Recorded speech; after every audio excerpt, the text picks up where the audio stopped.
everyone, and welcome back to another video. Today I brought my husband because we're going to be doing a fun game video. Yes. Yes. Fun game. So I've seen people do this before with their families, but basically I'm going to hand you a book. You're going to get to look at the cover, and then you have to tell me what that book is about based solely on the cover. And like, you know, we're so distracted. Okay.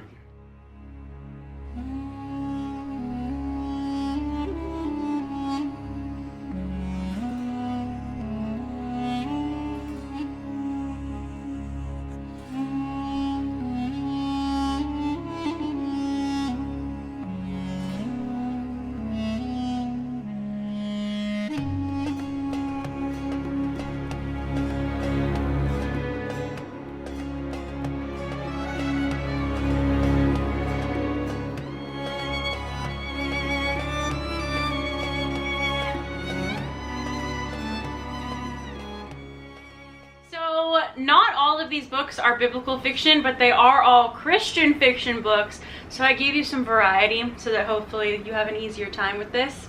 What's the difference between Christian fiction and biblical fiction? Christian fiction. Whew. What? Do people know this stuff? No. Wait, really? Yeah. Christian fiction. We're gonna have to talk about this later. Oh. Christian fiction is fiction with evangelical intent or Christian inspiration. Biblical fiction is a subgenre of Christian fiction, specifically a subgenre of Christian historical fiction, which specifically refers to any fiction that takes place during biblical times. So, Deteriorates. ancient historical fiction, but make it Christian. So, don't look at the books. So like how Star Wars is a subgenre of sci-fi, right?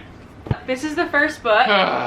Okay. This is the first book. What is it? Show it to me. It's called When Calls the Heart by by Jeanette Oak. Okay. So this... You don't want to look at the details on the cover or anything? No, I'm good. So Okay. This book is about a man who sees a person who has bad morals, and they love the person with the bad morals, so they want to marry the person with the bad morals. That's it. No. No, is that a different No, story? that's a very different book. What's that one called? I'm not telling you because it's in the pile. Oh, it is? Yeah. Dang it! Now I just have to figure out which one it is. When Calls the Heart by Jeanette. It's a love story. You should look at the cover. There might be details on the cover. Obviously in the West, and it looks like there's a soldier, and what kind of soldier? I don't know, a red one. What He's soldiers wearing a wear red red? jacket. What soldiers wear red? The Imperials. Sorry, the you know who I'm talking about. The British, okay? The British. What? Okay, continue. So describe the book using this knowledge. So he sees this person from the colonies and wants to meet them, and then they're like a Skylar sister, and then they get hitched. Okay, so you got no points for that round. Oh, dang it! This book takes place in Canada. Canada? Yes. Wait, what? It's about a school teacher. Oh, so it still could be British. It's about a school teacher who goes out into the West and falls in love with a member of the Royal Canadian Mounted Police. Mounted Police? They're also called Mounties. So are they nice people? Yes. This is a Mountie. Well, that seems like there's no, like... Do you want to know his name? What? Win. Win? Win. Nice. Alright, next. Okay. The Peasant Queen by Ashton Dorough. So this is about... Do you want to look at it? This is basically like Snow White. So describe what you think the story is based on the cover. Well, possibly it could be either this person from royalty. So either the royalty collapsed and then she became a peasant, or it's the other way around where she is a peasant and then she married into a kingdom. Okay, you have to pick one. Second one. The one where she's a peasant first and then Yeah. she becomes royalty? Yes, you are correct. Do you know So though? smart. Do you want to know any? Do you know anything else about like the story though?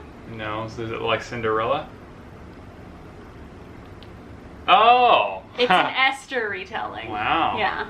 I should have known that from VeggieTales. Yeah, if you watch VeggieTales. VeggieTales. VeggieTales, VeggieTales, VeggieTales. Climb the beach, climb the beach. VeggieTales. Never heard of VeggieTales.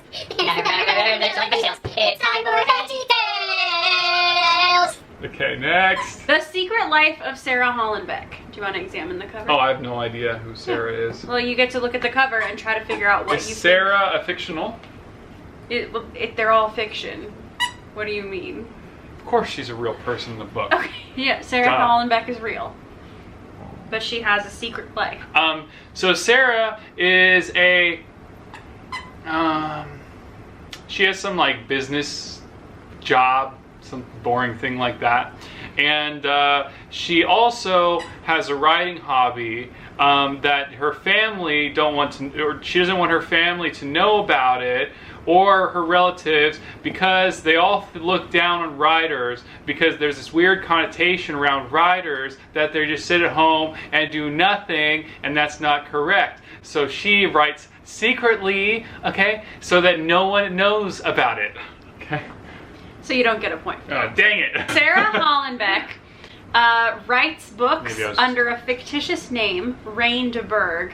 But what the people in her life don't know is that the books she writes are steamy romance novels. Sarah Hollenbeck has made a living writing very illicit love novels up until That's terrible.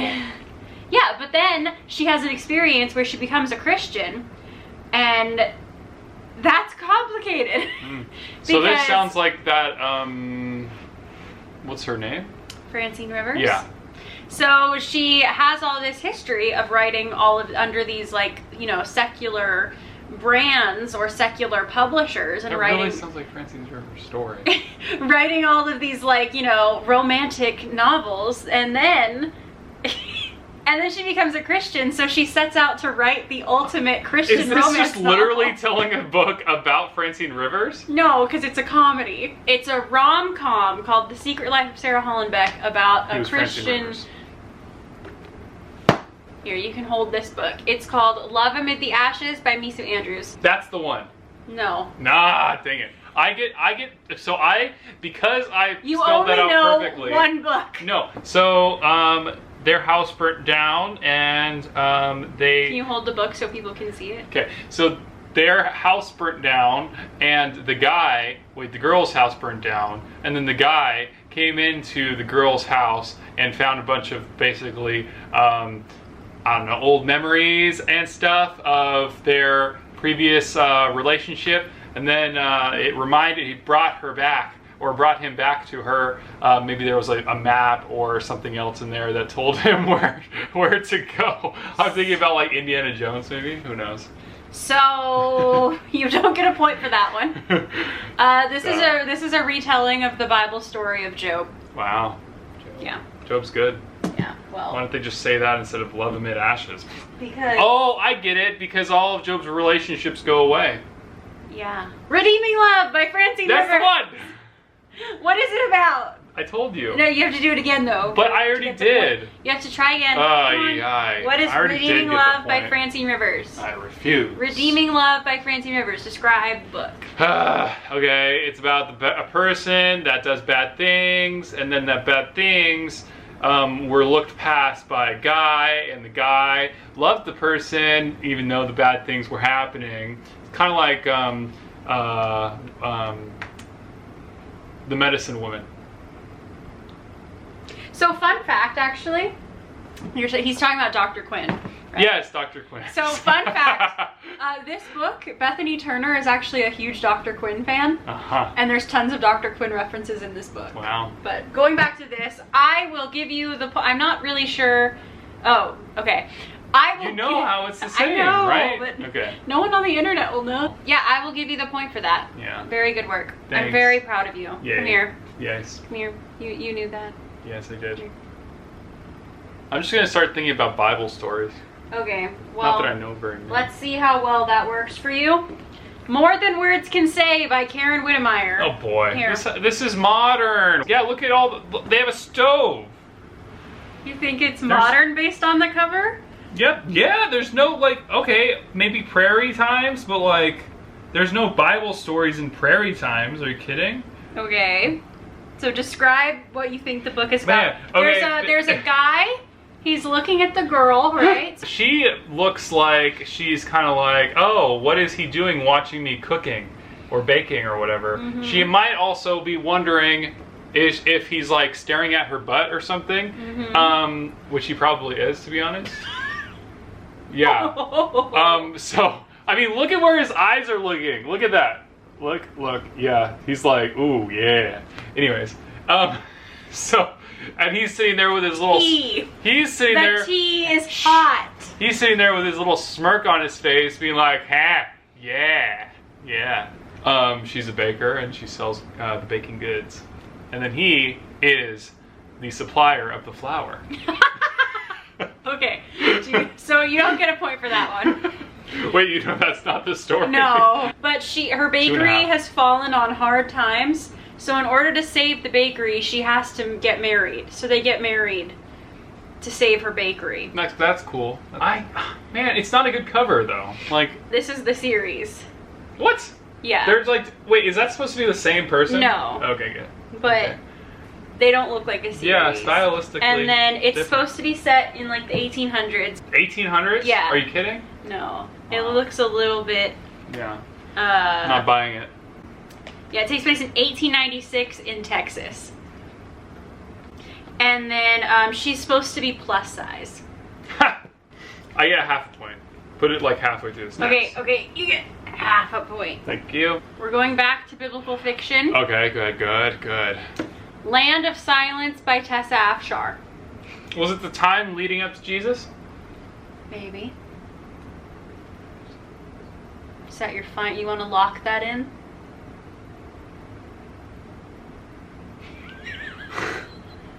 It also might have been... That looks like Jerusalem, though. Good eye. It must have been after. No, it was before. It was before Jesus. So what's the story? Leading up to Jesus. What's the story? Land of Silence. So I guess it's like... I don't know. I would assume it's because like priests were like not super spiritual and not everyone actually was very connected to God. So they kind of felt like he was silent. Sounds like that's why it's silent. Oh! You can't even see her. Her head is just like barely there. Hi. Yes. So, no points. Correct. You get it. It's about the woman with the issue of blood who was healed by Jesus. Oh, okay. So it's during his time. She's being so cute, you cannot see her on the camera, though. Why is it the whole land? I don't know. Oh, I get it. I like that design. What? Because she's wearing red? Red. Yeah.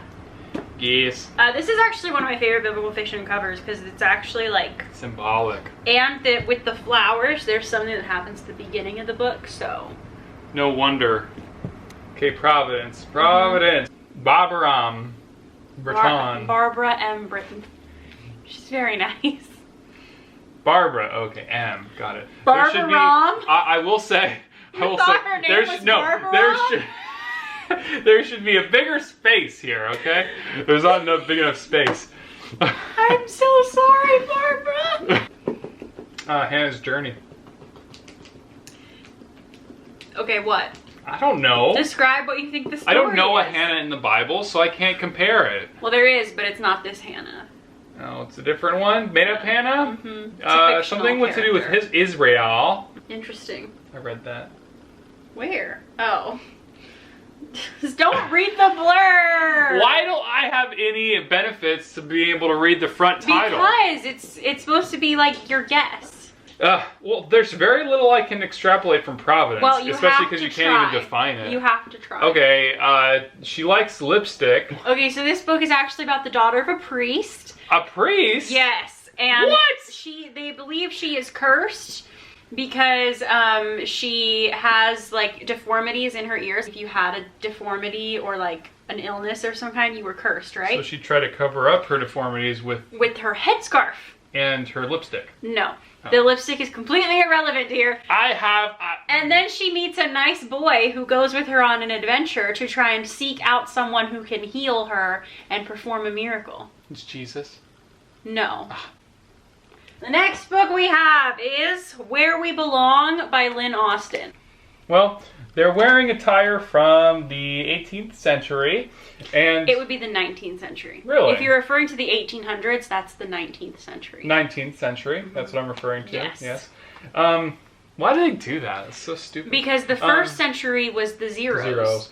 So Lynn Austen, that has nothing to do with the title. No, that's the Where author. We Belong. Okay, so they're looking at Egypt. Are they Egyptians?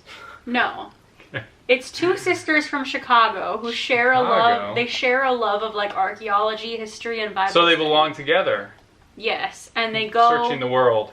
Yes, and they go around searching the world to look for artifacts. What does that have to do with biblical stuff? It doesn't. Well, then what? How is this in biblical fiction / It's not. This is a Christian fiction book. Christian fiction? Yeah. Oh.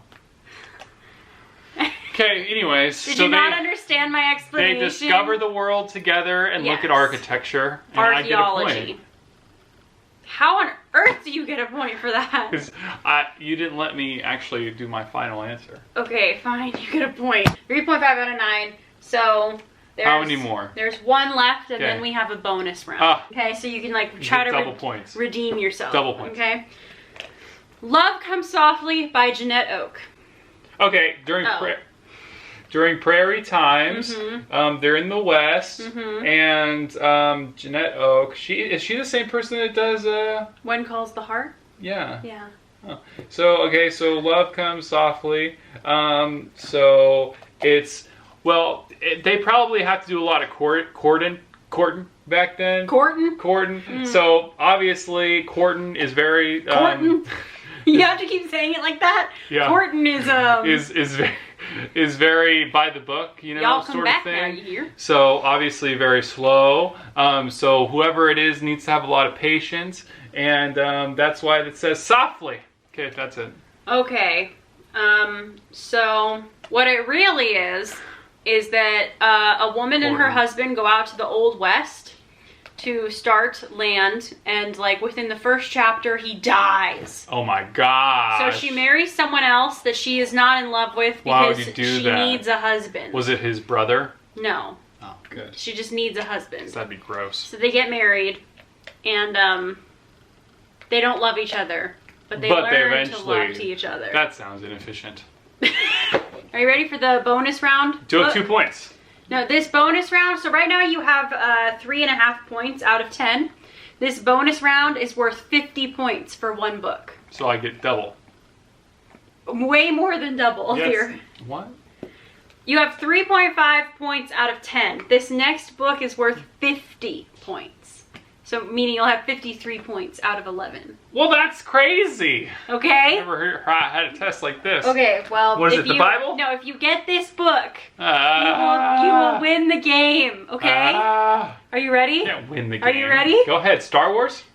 It's your book. It's Jerusalem's Daughter by Jenna Van Mourik. Should have guessed. Okay, you ready? Yes. Okay, so can I spoil the whole thing? No, you just kind of have to give, like, what it's about. Okay, this book is about a granddaughter of a shepherd that has a big family and lots of cousins and sisters and brothers and lots of people. She doesn't have any brothers. Oh, really? Yeah. Oh, sad. And then someone who knows how to cook really well, and then also a potential prospect, and also prospect. So it's about a girl and her prospect. The prospect is not super easily obtainable because the prospect is under the jurisdiction of a priest, and the priest is not a nice guy. Okay, so but anyways, that's a side story of the main story, which is her getting to learn about Jesus and how he can save her family's life. So she wants to find Jesus because she has they're looked on as being cursed, and that's no bueno. So she enlists the help of her prospect? Yes. and she and the prospect seek out Yeah, together. who? Jesus. Yes. And also the prospect's dad was not very happy about that, so. Jerusalem's Daughter, everyone. If you want to know more, click the description box below. Do you have any final thoughts on your record win of 53.5 points out of 11? I am over 500,000. 500%. Yeah. Yeah. Yeah. All right. Well, thanks for watching. Yeah. And have a great week and weekday. Once again, thank you so much for watching. My name is Jenna Van Mourik, and if you liked today's video, make sure to hit the like button and maybe even leave a nice comment down below. Don't forget to subscribe to my channel and click the bell icon to make sure that all notifications are turned on. If you'd like to connect with me outside of YouTube, then you can do so on Instagram, where I am active pretty much every single day, and you can also check out my author website at www.authorjennavanmourik.com for more information about me, my books, and my free resources for you. All of my other social media links, handles, and information will be in the description box below. Bye. Bye.